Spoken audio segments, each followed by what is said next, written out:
प्रश्न है, भारत में लाल मिट्टी सामान्यतः कौन से क्षेत्र में पाई जाती है? तो आपको ध्यान रखना है, लाल मिट्टी जो पाई जाती है दक्षिणी पठार के पूर्वी और दक्षिणी भाग में, यानी कि कर्नाटक और केरल क्षेत्र में पाई जाती है।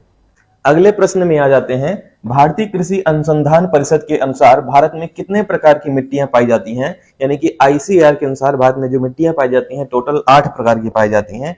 राइट आंसर आपका डी होगा इसमें। नेक्स्ट क्वेश्चन है, भारत में बंजर भूमि का सबसे बड़ा हिस्सा किस राज्य में है? तो सबसे अधिक जो बंजर भूमि पाई जाती है ये राजस्थान में पाई जाती है। राइट आंसर आपका डी हो जाएगा इसमें। अगले प्रश्न में आते हैं, दंडकारण्य क्षेत्र में मुख्यतः कौन सी मिट्टी पाई जाती है? दंडकारण्य यानी छत्तीसगढ़ वाला क्षेत्र है और यहाँ पे जो पाई जाती है राइट आंसर है लाल और पीली मिट्टी पाई जाती है। नेक्स्ट क्वेश्चन में आते हैं, भारत की निम्नलिखित मृदाओं में से कौन सी बेसाल्ट चट्टानों के टूटने फूटने के कारण निर्मित हुई है? तो आपको ध्यान रखना है, बेसाल्ट चट्टान से जो बनी है ये रेगुर मृदा बनी है, यानी काली मृदा बनी है। राइट आंसर आपका बी हो जाएगा। अगले प्रश्न में आते हैं, पौधों को सबसे अधिक पानी किस मिट्टी में मिलता है? वेरी वेरी इंपॉर्टेंट है, सबसे अधिक जो पानी मिलता है पौधों को चिकनी मिट्टी मिलता है। राइट आंसर आपका बी हो जाएगा।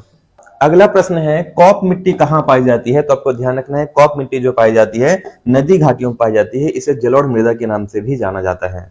अगले प्रश्न में आते हैं, मृदा अपरदन को कैसे रोका जा सकता है? तो मृदा अपरदन को वन रोपण के माध्यम से रोका जा सकता है। राइट आंसर आपका सी होगा।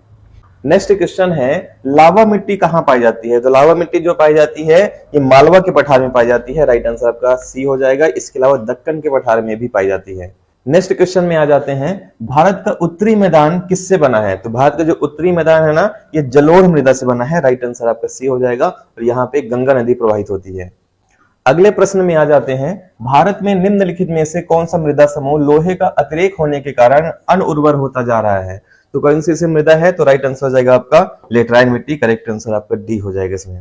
नेक्स्ट क्वेश्चन है, ग्रेनाइट और नीच चट्टानों से किस प्रकार की मिट्टी का निर्माण होता है? तो ग्रेनाइट और नीच चट्टानों से लाल मिट्टी का निर्माण होता है। राइट आंसर क्या होगा? राइट आंसर आपका ए हो जाएगा इसमें।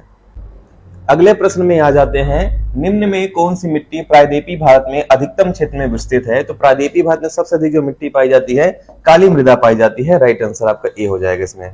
नेक्स्ट क्वेश्चन पे आते हैं, निम्नलिखित में से कौन सी मिट्टी जैव पदार्थों से भरपूर होती है? वेरी वेरी इंपॉर्टेंट है, जैव पदार्थ जो पाए जाते हैं सबसे अधिक काली मृदा में ही पाए जाते हैं। राइट आंसर आपका ए हो जाएगा इसमें। अगले प्रश्न में आते हैं, किस मिट्टी में कृषि के लिए सिंचाई की आवश्यकता नहीं होती है? तो कृषि के लिए सिंचाई की जो आवश्यकता नहीं होती है ये काली मिट्टी में नहीं होती है। राइट आंसर आपका सी हो जाएगा। इसे कपासी मृदा और रेगुर मृदा के नाम से भी जाना जाता है और अंतरराष्ट्रीय स्तर पर इसे चेरनोजम कहते हैं। एक क्वेश्चन आपको कमेंट करके बताना है, भारत की सर्वाधिक महत्वपूर्ण मिट्टी कौन सी है? जलोढ़, काली, लाल, लेटराइट।